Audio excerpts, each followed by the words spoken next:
agricole et agroalimentaire. Aujourd'hui, je viens partager avec vous des notions sur la granulation des aliments.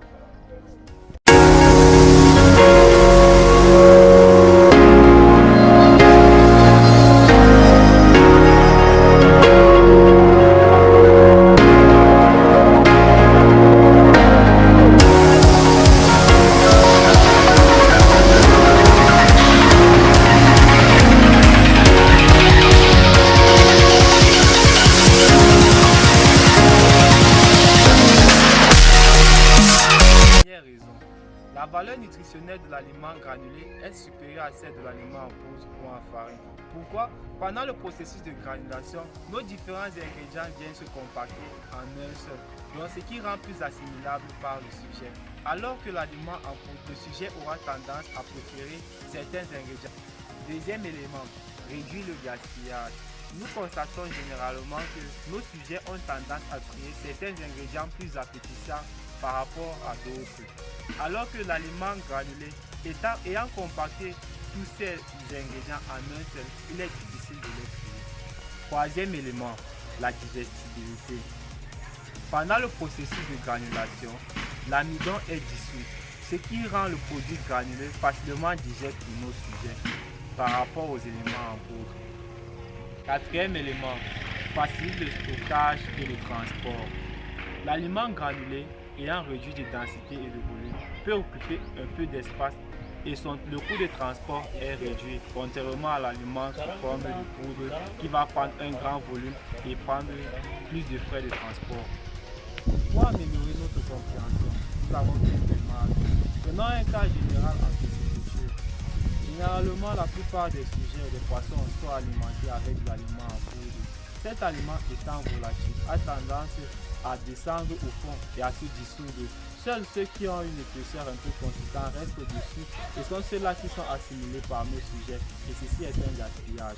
Alors que l'aliment granulé étant compact et étant soluble reste en surface et est accessible à tous nos sujets.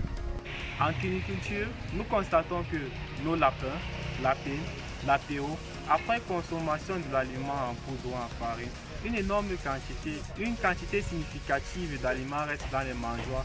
Ceci s'explique parce que cet aliment n'est pas facilement accessible comme l'aliment sous forme granulée.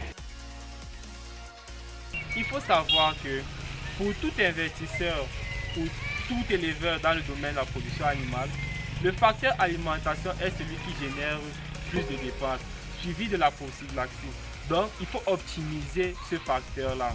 Raison pour laquelle beaucoup de producteurs non avertis ont tendance à se plaindre par rapport à ce facteur. Ils font beaucoup de dépenses et n'obtiennent pas les résultats escomptés.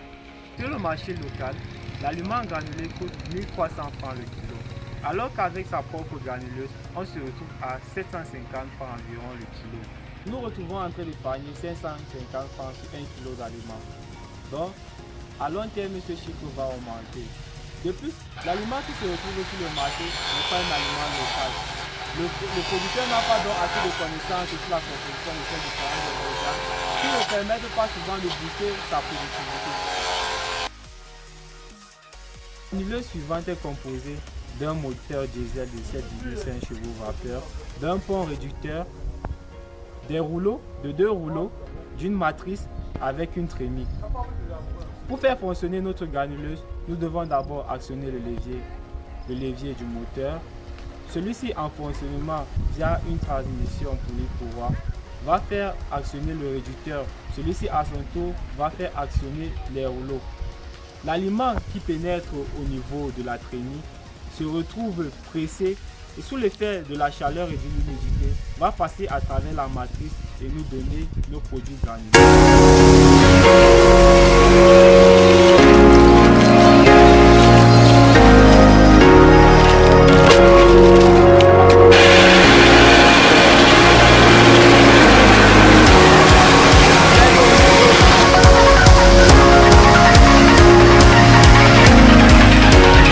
N'hésitez pas à faire de commentaires.